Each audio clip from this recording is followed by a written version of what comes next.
জেলা প্রশাসকের সাথে রুমিন ফারহান ও তার কর্মীদের বাকবিতণ্ডা দেখুন ভিডিওতে। এইরকম দেখায় আপনাদের খোঁজ নেন, প্রশাসনে বসে আছে, খোঁজ নেন।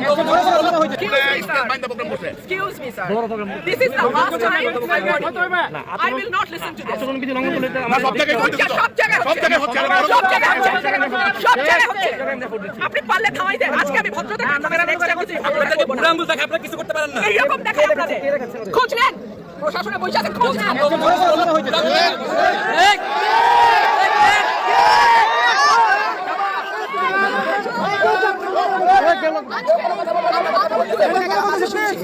ভবিষ্যতে শুনবো না।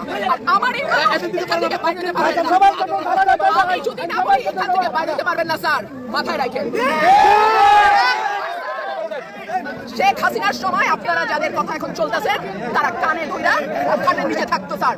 আমি রুমিন ফারহানা, কোনো দল লাগে না আমার।